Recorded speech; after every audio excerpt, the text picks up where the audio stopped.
Hey everyone, welcome back. This week was an interesting one.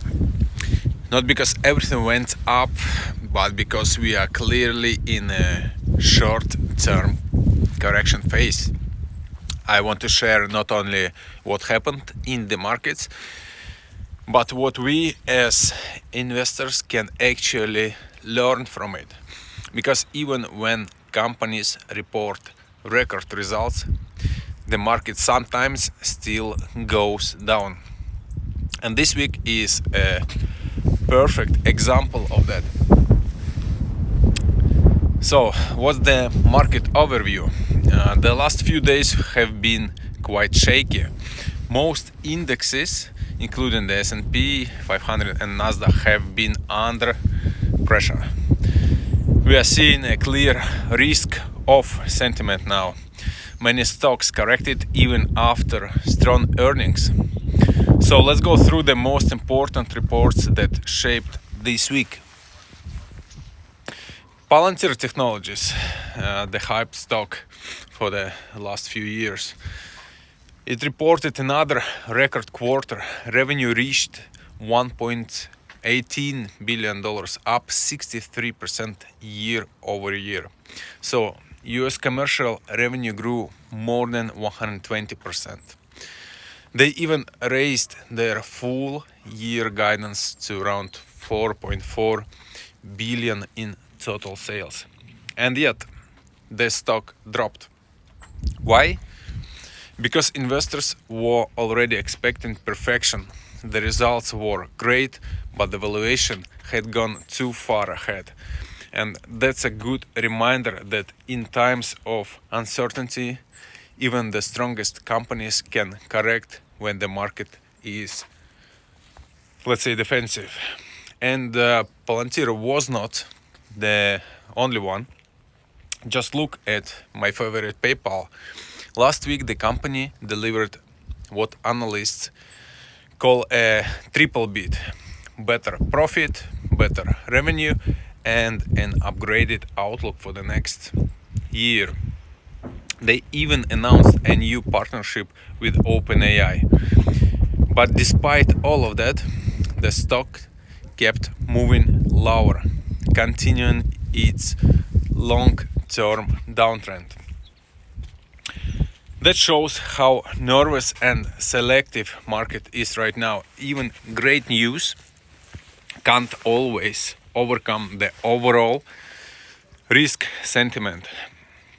For long-term investors, though, this kind of reaction often means opportunity when the fundamentals are improving, but the market still prices in the fear.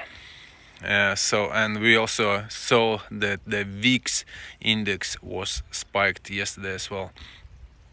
What else? We had Vertiv Holdings reported.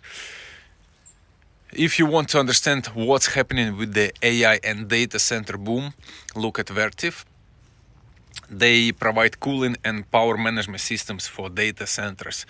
It's a critical infrastructure behind AI growth. Their latest quarterly report was strong. Revenue up 28% year over year, net income plus 50%, and they raised guidance for 2025. And management also highlighted a record pipeline of AI-related projects and capacity expansions worldwide. So while Palantir shows the software side of AI, Vertiv represents the physical layer, and both are growing fast, even if the market is temporarily nervous. AMD, Advanced Micro Devices. They posted revenue of $9.2 billion with non-GAAP EPS at approximately $1.2 and margins improving to 54%. Growth was driven mainly by the data center segment and demand for AI-related chips. However, the market reaction was again mixed, partly because investors wanted even faster acceleration in AI sales. And here is an extra signal. After this report, several major bank analysts raised their price targets on AMD, some to around $300 per share. So institutions like Goldman Sachs and Morgan Stanley updated their models and set high expectations for the company. In short, AMD is doing everything right, but expectations are sky high now, which means the margin for error is thinner. Shopify reported 32% revenue growth year over year, and GMV, the total sales processed through its platform, also up 32%. Free cash flow margin is now at 18%, which is really impressive. The results show that consumer activity remains solid, especially among small and mid-sized merchants, despite all the macro noise.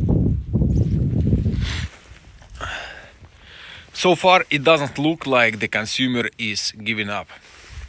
And next player within the AI and semiconductors, Qualcomm. Its quarter was another confirmation that the mobile and AI are merging fast. Revenue reached $10.4 billion, non-GAAP EPS around $2.77, and guidance for the next quarter between 10.3 billion and 11.1 billion. The company emphasizes stronger AI on-device demand and expects 2025 to bring a wave of AI-enabled smartphones and laptops as well. For long-term investors, Qualcomm remains one of the most direct plays on the hardware side of AI. Then, real estate. I won't touch this segment because we are in the interest rate reducing phase, so it's quite interesting area to explore. The company Simon Property Group and another REIT, Realty Income, reported. So Simon Property Group reported $606 million in net income and raised its full year FFO guidance to $12.7 per share. Realty Income also showed stable AFFO growth and continued acquisitions, investing about $1.4 billion year to date. What's interesting here is the timing.